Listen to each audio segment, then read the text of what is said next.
Broadcasting live from the Albay PIO News Center, providing you the most exclusive news updates from all over the province.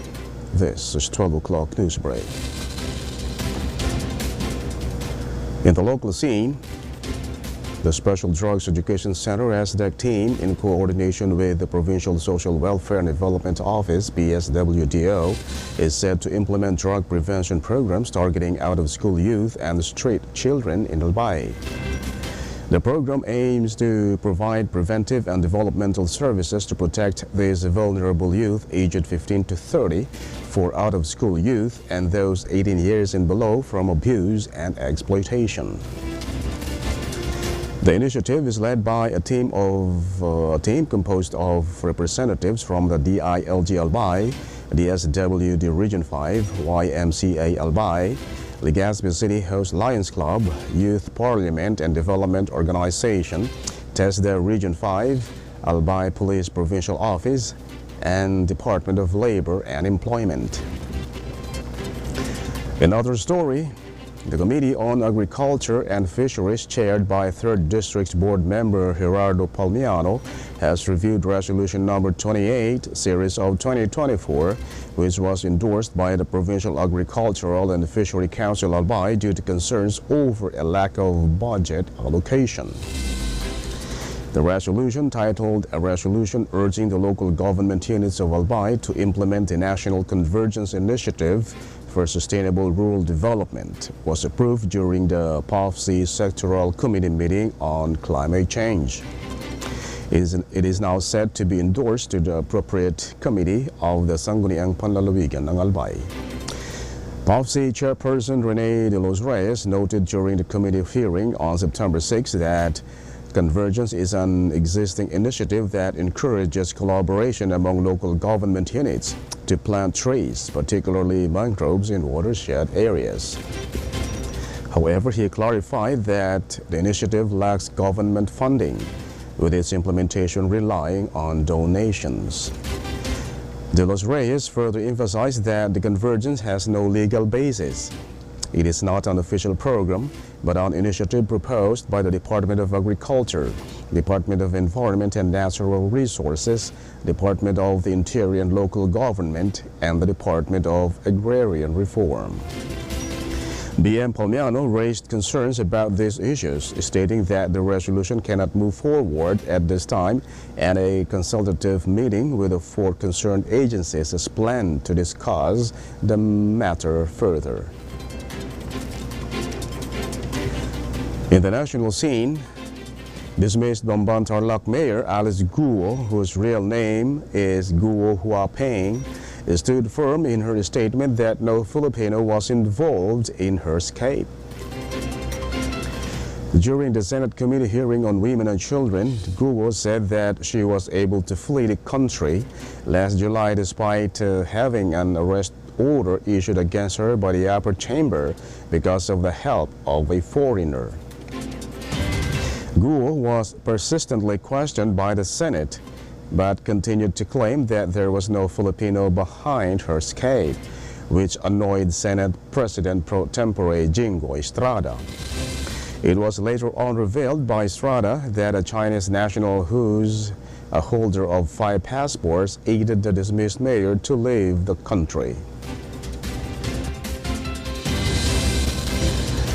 Another story, the Department of Health, DOH, has recorded 6 new mpox cases in the country, logging a total of 14 this year. According to Health Secretary Teodoro Herbosa, all 14 active cases have the milder MPXV clade 2 variant. Herbosa disclosed that patients are aged 12 to 37-year-old from the National Capital Region, Calabarzon, and Cagayan Valley. However, despite the increasing number of mpox cases, Herbosa has reaffirmed that the government's mpox response, including prompt testing, contact tracing, and home care, are all in order.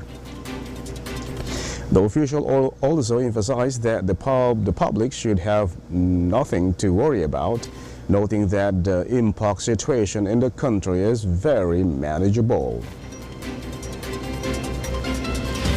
In other news, Interior Secretary Benjamin Abalos Jr. and Philippine National Police Chief General Romel Marbil, along with other police officials, have been facing malicious mischief complaints filed by former President Rodrigo Duterte.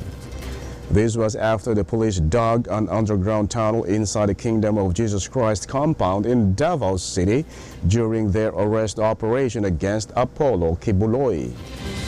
The complaints were filed at the Regional Trial Court, Branch 15 in the said city. Meanwhile, Kibuloy, along with Jacqueline Roy, Ingrid Canada, Crescende Canada, and Sylvia Semente were already arrested by the police authorities inside the KJC compound last Sunday. It can be recalled that around 2,000 PNP officials were deployed in the 30-hectare compound to serve the arrest warrant against Kibuloy last August 24th.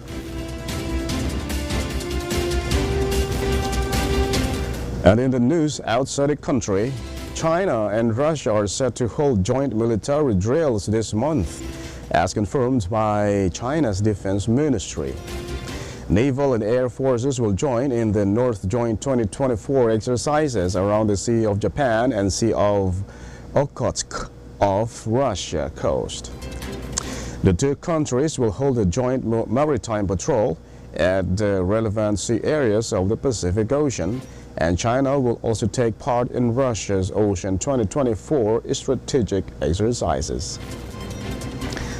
China's ministry, however, has not yet announced the exact date of these drills. These exercises aim to intensify China and Russia's strategic cooperation level, as well as to enhance their ability to jointly deal with security threats. And finally, in the news outside the country, a total of 14 people were killed, while 43 others were wounded in overnight Israeli strikes in Syria. The said attack hit several areas in central Syria, causing damage and fire in a highway in Hamas province.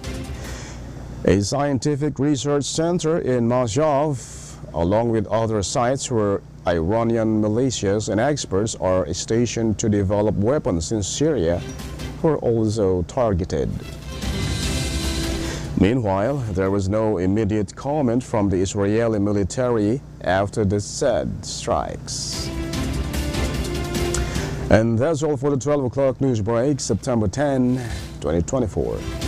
We'll be right back tomorrow for more news updates. And thanks to our 12 o'clock news break writer, LJ Lurejo. And on the technical side, Chad Bobis. And of course, our Provincial Information Officer, Mary Luduca Castillo. And under the supervision of our Governor, Ezel Grex Legman, I am Greg Hallare. Thank you for subscribing.